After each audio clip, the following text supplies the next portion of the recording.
مثل الذین ینفقون اموالہم فی سبیل اللہ، ان لوگوں کی مثال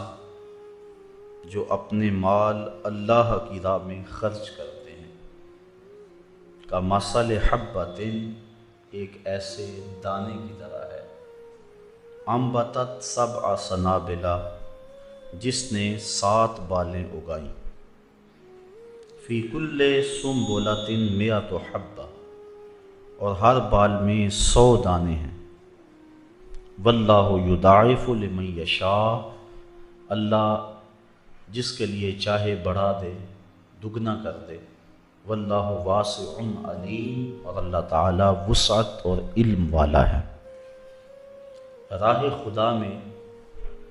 مال خرچ کرنے کی ترغیب دی گئی اور ایک مثال کے ساتھ سمجھایا گیا، جس طرح زمین کی کوکھ میں کسان بیج رکھتا ہے، پھر اس سے 7 بالیں اگتی ہیں، اگاتا تو اللہ ہے، یہاں دانے کی طرف اگانے کی نسبت کی گئی، یہ نسبت مجازی ہے، تو ہر بال میں 100 دانے، ایک بویا 700 مل گئے۔ اسی طرح اللہ کی راہ میں ایک خیرات کرو گے، اللہ 700 عطا فرمائے، اور فرمایا اگر وہ چاہے تو اس سے بھی بڑھا دے۔ قرآن مجید نے مختلف مقامات پر راہ خدا میں خرچ کرنے کے اجر و ثواب کا تذکرہ فرمایا۔ کہیں فرمایا کہ کوئی میرے راستے میں 1 لائے گا تو میں 10 گنا دوں گا، یہاں فرمایا کہ 700 گنا، اللہ چاہے تو اس کو بھی دوہرا کر دے، اس کو بھی 2 گنا کر دے، اور ایک تیسرے مقام پہ فرمایا کہ اس کی راہ میں خرچ کرنے والوں کو وہ بغیر حساب کے عطا فرماتا، کہیں فرمایا 10 گنا دیتا ہے، کہیں فرمایا 700 گنا دیتا ہے، کہیں فرمایا بغیر حساب کے دیتا ہے۔ تو علماء تفسیر فرماتے ہیں جو اس کی راہ میں حساب سے دے، اللہ تعالیٰ اس کو حساب سے اس کا اجر دیتا ہے، اور جو اس کے راستے میں یوں ہی بے حساب دے، اللہ اسے بھی بے حساب اجر عطا فرماتا ہے۔ دوسری بات علماء فرماتے ہیں، یہاں خلوص کی بات ہے کہ جتنا گڑ ڈالیں گے اتنا ہی میٹھا ہوگا، جس کا جتنا خلوص ہے اللہ اسے اتنا عطا فرمائے گا، کسی کو 10 گنا، کسی کو 700 گنا، اور جس کا خلوص بہت سارا ہے اللہ اسے بغیر حساب کے عطا فرماتا ہے۔ اور تیسرا قول مفسرین اس آیت کریمہ کی تشریح میں بیان فرماتے ہیں کہ یہ دینے والے کی کیفیت پہ منحصر ہے، کہ دینے والے کی کیفیت اور حیثیت کیا ہے۔ مثال کے طور پہ ایک شخص کروڑ پتی ہے، وہ راہ خدا میں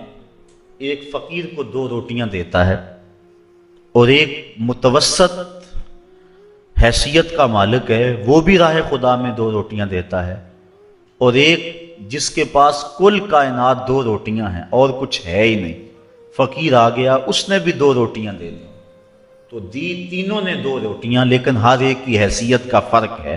تو پہلے کو اللہ 10 گنا دیتا ہے، دوسرے کو 700 گنا دیتا ہے، اور تیسرے جس نے ساری کمائی لٹا دی اللہ اس کو بغیر حساب کے عطا فرماتا ہے۔ تو کہا جس طرح زمین میں تم کوئی بیج بو تو وہ 700 گنا اس کو اٹھاتے ہو، ایسے ہی میری راہ میں جو تم خرچ کرو گے میں 700 گنا تمہیں عطا فرماؤں گا، اور اللہ چاہے تو 2 گنا کر دیتا ہے۔ اللہ تعالیٰ جل شانہ نے یہاں راہ خدا میں خرچ کرنے کی مثال کھیتی باڑی سے دی۔ امام ترمذی نے روایت نقل کی ہے، آقا کریم علیہ السلام نے ارشاد فرمایا، التمسوا الرزق فی خبایا الارض، اپنا رزق زمین کی تہوں سے تلاش کرو۔ تو علماء فرماتے ہیں کہ اس مثال سے یہ ثابت ہوا کہ کھیتی باڑی کرنا بڑی فضیلت والا کام ہے، اور امام قرطبی نے الجامع لاحکام القرآن کے اندر اس آیت کریمہ کی تشریح میں لکھا ہے، کھیتی باڑی کرنا فرض کفایہ ہے، اگر ساری قوم یہ کام چھوڑ دیتی ہے تو حاکم کے اوپر لازم ہے کہ وہ کچھ لوگوں کو مجبور کرے کہ وہ کھیتی باڑی کریں، یہ فروض کفایہ میں سے ہے۔ الذین ینفقون اموالہم فی سبیل اللہ، وہ لوگ جو اپنے اموال اللہ کی راہ میں خرچ کرتے ہیں، ثم لا یتبعون ما انفقوا، پھر جس کو خرچ کیا اس کا پیچھا نہیں کرتے،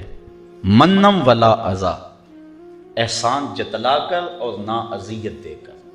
جو راہ خدا میں دے دیا سو دے دیا، یہ نہیں کہ اس کے اوپر احسان جتلا کر اپنا کیا دھرا برباد کر لیں۔ من اور اذا ان دونوں چیزوں سے منع کر دیا گیا ہے۔ احسان بھی نہ جتلایا جائے،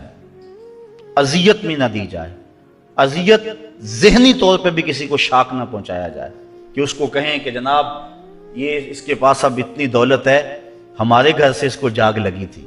اس کو کوئی پوچھنے والا نہیں تھا، ہم نے مدد کی اس کی، تو یہ اس کو اذیت دینے کے مترادف ہے۔ بلکہ حضرت زید بن اسلم رضی اللہ تعالی عنہ فرماتے ہیں کہ جب کسی کو تم نے خیرات دی ہو اور وہ تمہیں بازار میں راستے میں ملے اور آپ اس کو السلام علیکم کہیں تو وہ اس میں بھی ثقل اور بوجھ محسوس کرتا ہو تو کہا اس سے ترک کر دینا چاہیے سلام کہنا بھی، کہ یہ بھی اس کی اذیت کا باعث ہوگا۔ تو آج تو ہم کسی کو خیرات دے کر اس کی غربت کا اشتہار لگا دیتے ہیں۔ پہلے کہا کرتے تھے نیکی کا دریا میں ڈال، اب ہم کہتے ہیں نیکی کر اخبار میں ڈال۔ نیکی کی اور کسی غریب کو اگر ہم نے خیرات بھی دی، عید پیکج بھی دیا، تو پھر 7-8 اخباروں میں جب تک تصویر نہ چھپے اتنی دیر تک تسکین نہیں ملتی۔ غریبوں کی غربت کا مذاق اڑاتے ہو، تمسخر کرتے ہو، اس انداز سے دو کہ ان کی عزت نفس مجروح نہ ہو۔ تو نہ من اور نہ اذا، کسی طرح سے ان کی اذیت کا سامان نہ بنو۔ لہم اجرہم عند ربہم، وہ لوگ جو اذیت اور احسان جتلائے بغیر خیرات کرتے ہیں ان کا اجر اللہ کے ہاں ہے، اور نہ انہیں کوئی خوف ہے اور نہ وہ غمگین ہوں۔ قول معروف ومغفرۃ خیر من صدقۃ یتبعها اذی، اچھی بات کہہ دینا اور درگزر کرنا اس خیرات سے بہتر ہے جس کے پیچھے اذیت لگی ہو۔ اگر تم کسی کو خیرات نہ دو بلکہ اچھا کلمہ کہہ دو، کلمہ خیر کہہ دو اور درگزر کر لو، تو یہ اس خیرات دینے سے بہتر ہے جس کے بعد اذیت لگ جائے اور تم اس کو اذا دو اور تکلیف پہنچاؤ۔ واللہ غنی حلیم، اور اللہ تعالیٰ غنی اور حلم والا ہے۔ یا ایھا الذین آمنوا، اے ایمان والو، لا تبطلوا صدقاتکم بالمن والاذی، ایمان والو اپنے صدقے کو باطل نہ کرو احسان رکھ کر اور ایذا دے کر، اذیت پہنچا کر۔ کالذی ینفق مالہ رئاء الناس، اذیت دینا اور احسان جتلانا یہ اس شخص کے صدقے کی طرح ہے جو اپنا مال لوگوں کے دکھاوے کے لیے خرچ کرتا ہے۔ ولا یؤمن باللہ والیوم الآخر، اللہ پر بھی یقین نہیں رکھتا اور پچھلے دن پر بھی یقین نہیں رکھتا۔ اس منافق کا خرچ کرنا اللہ کے ہاں اس کا کوئی اجر و ثواب نہیں ہے۔ تو جو اپنا مال اللہ کی راہ میں خرچ کرنے کے بعد جس کو مال دیا اس کو اذیت دیتا ہے یا اس کو جتلاتا ہے تو وہ ایسے منافق کے خرچ کرنے کی طرح ہے جو اللہ اور پچھلے دن پر یقین نہیں رکھتا، یعنی اس کو کوئی فائدہ نہیں ہے۔ تو ریاکاری کے لیے خرچ کیا گیا مال، اس کی مثال اللہ تعالیٰ نے دی کہ فَمَثَلُهُ كَمَثَلِ صَفْوَانٍ، اس کی مثال ایک ایسے چٹیل پتھر کی طرح ہے، ایسے چٹان کی طرح ہے، علیہ تراب، جس کے اوپر مٹی پڑی ہو، فَأَصَابَهُ وَابِلٌ، تو اس پر زوردار پانی پڑے می برسے، فَتَرَكَهُ صَلْدًا، تو اس کو بالکل چٹیل پتھر چھوڑ دے۔ اب مٹی پڑی تھی، لگتا تھا اس کے اوپر کچھ اگے گا، لیکن جب بارش پڑی تو وہ ساری مٹی اس سے اتر گئی اور بالکل پتھر کا پتھر رہ گیا اور اس کے اوپر کوئی چیز نہ رہی۔ تو جو ریاکاری کے لیے عمل کیا جاتا ہے اس کو اس مثال سے بیان کیا گیا کہ اس کی ذات پتھر کی طرح ہے اور جو عمل کیا وہ مٹی کی طرح نظر آ رہا ہے، اور کل قیامت کا دن موسلادھار بارش کی صورت میں ہے اور اس سے وہ عمل ختم ہو جائے گا، اور جب وہ دیکھے گا تو اس کے پلے کوئی عمل نہیں ہوگا۔ جس طرح چٹیل چٹان ہے اور اس کے اوپر کچھ نہیں ہے تو وہ اپنے نامہ اعمال کے اندر ریاکاری کے لیے جو عمل کیا گیا ہے وہ اس کو نہیں دیکھے گا، اور دیکھے گا کہ بالکل اس کا نامہ اعمال صاف پڑا ہوا ہوا ہے اور وہاں کچھ بھی موجود نہیں ہے۔ وہ گمان کرتا تھا میں نے یہ کیا یہ کیا یہ کیا، لیکن یہ بھول گیا تھا کہ سب کچھ ریاکاری کے لیے کیا، لوگوں کے دکھلاوے کے لیے کیا۔ تو کل قیامت کے دن نامہ اعمال میں وہ نیکیاں تلاش کرے گا تو وہ نیکیاں نہیں ملیں گی۔ ریاکاری کو شرک اصغر کہا گیا، کسی عمل کو شرک نہیں کہا گیا ریاکاری کے علاوہ۔ یہ چھوٹا شرک ہے، اللہ کے علاوہ کسی اور کی رضا جوئی کے لیے، کسی اور سے داد لینے کے لیے، کسی اور سے نفع حاصل کرنے کے لیے بندہ عمل کرتا ہے، تو اس کو شرک کہا گیا۔ حدیث میں آتا ہے کل قیامت کے دن ایک شہید، ایک عالم قاری اور ایک سخی، تینوں کو اللہ کی بارگاہ میں پیش کیا جائے گا اور وہ اپنے اچھے اعمال کی اللہ سے جزا چاہیں گے۔ شہید کہے گا میں نے اپنی جان جیسی متاع عزیز تیری بارگاہ میں قربان کر دی۔ اللہ تعالیٰ ارشاد فرمائے گا تو نے اس لیے جان قربان کی کہ لوگ تجھے بہادر کہیں، 100 لوگوں نے کہہ لیا میرے لیے تو نے جان قربان نہیں کی، لہٰذا میرے ہاں تیرا کوئی اجر نہیں ہے۔ پھر عالم کہے گا میں نے تیرا قرآن پڑھا، لوگوں کو سنایا، ساری زندگی خدمات دین کرتا رہا۔ اللہ تعالیٰ ارشاد فرمائے گا کہ تو نے اس لیے کیا کہ لوگ تجھے داد دیں، تیری شہرت ہو، تیری عزت بڑھے، وہ بڑھ گئی۔ دنیا نے تجھے بڑا پروٹوکول دیا، بڑا اعزاز دیا، بڑی تقریب دی، میرے لیے تو نے یہ سب کچھ نہیں کیا تھا، لہٰذا میرے ہاں تیرا کوئی اجر نہیں ہے۔ پھر اس کے بعد سخی پیش ہوگا، عرض کرے گا مالک میں نے اپنی دولت تیری بارگاہ میں پیش کر دی۔ دولت کا خرچ کرنا نفس پہ انتہائی شاق ہے، تو میں نے اس کو تیری راہ میں خرچ کیا، مجھے اس کا صلہ اور اس کی جزا دی جائے۔ اللہ تعالیٰ ارشاد فرمائے گا تو نے دولت اس لیے خرچ کی کہ لوگ تجھے سخی کہیں، تیری سخاوت کی دھوم مچے، تیری سخاوت کی دھوم مچ گئی، تجھے سخی کہا گیا، تو بڑا سماجی کارکن کہلایا، لیکن تو میری رضا کے لیے نہیں کیا تھا، لوگوں سے داد وصول کرنے کے لیے یہ سب کچھ کیا تھا۔ اخبار میں تیری تصویریں بھی چھپی، تجھے میڈل بھی دیے گئے، تجھے اعزاز و تکریم سے بھی نوازا گیا، تجھے سخی کہا گیا،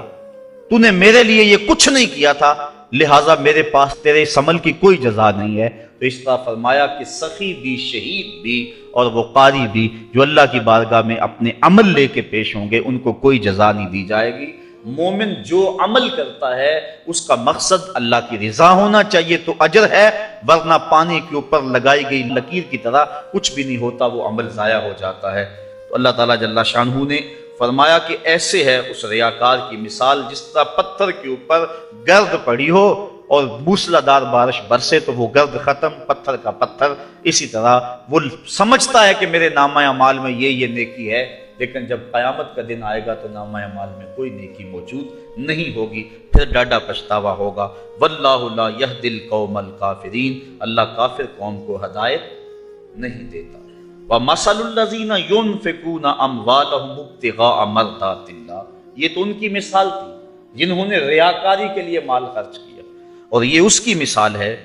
جو اپنے مال اللہ کی رضا کے لیے خرچ کرتے ہیں، مقصد رب راضی ہو جائے، مقصود یہ ہے۔ وَتَثْبِيتًا مِّنْ أَنفُسِهِمْ، اور اپنے دل جمانے کو کہ ان کا دل استقلال کا نور حاصل کر جائے، چونکہ مال کا خرچ کرنا میں نے عرض کیا کہ نفس پہ بڑا شاق ہے، لیکن جب انسان مال کو راہ خدا میں خرچ کرتا ہے نفس پہ گرانی آتی ہے، لیکن اس کا مقصد اگر رضا الہی ہو تو پھر اس گرانی کے بعد اس کو ایک لذت آنا شروع ہو جاتی ہے، ایک حظ اور ایک لطف ملتا ہے، اور وہ اس عبادت کا، خرچ کرنے کی عبادت کا نور ہے جو اس کے دل میں اترتا ہے۔ پھر اس کا جی چاہتا ہے میں اور راہ خدا میں خرچ کروں، تو پھر وہ اور کرتا ہے، تو اس کا دل اس کے اوپر اس تشویش کا اظہار نہیں کرتا جو پہلی مرتبہ خرچ کرنے میں اس کے دل نے کہا تھا۔ تیرے بچے چھوٹے چھوٹے ہیں، کاروبار اگر آگے چاہ کے ختم ہو گیا تو پیسے جمع ہوں گے تو کام آئیں گے، یہ ساری دلیلیں جو نفس دیتا تھا اب وہ دلیلیں چھوڑ دیتا ہے، دل تثبیت پا جاتا ہے،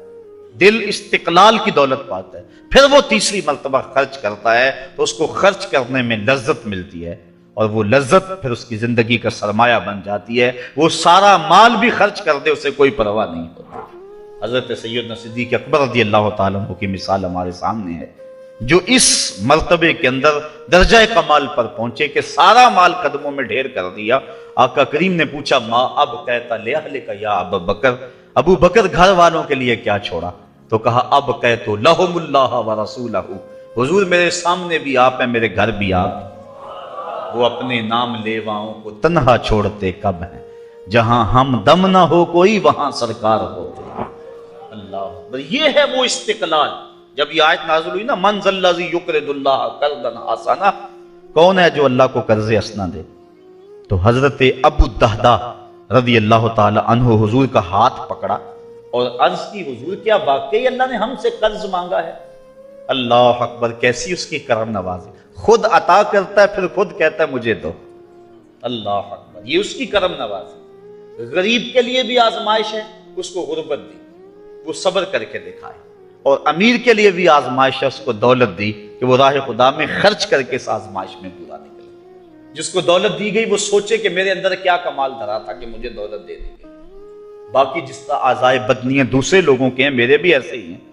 میری قسمت کے اندر یہ جو زیادہ دولت لکھ دی گئی اور پھر مجھے کہا گیا تیرے مال میں حق ہے ان کا جو مانگنے آتے ہیں، اور ان کا بھی حق ہے جو عزت نفس کی وجہ سے مانگنے نہیں آتے، گھر کے کواڑ بند کر کے اندر ہی اللہ کی رحمتوں سے امید رکھتے ہیں اور کسی کے سامنے ہاتھ نہیں پھیلاتے. جا ان کو بھی تلاش کر، ان کی بھی جھولی بھر کے آ،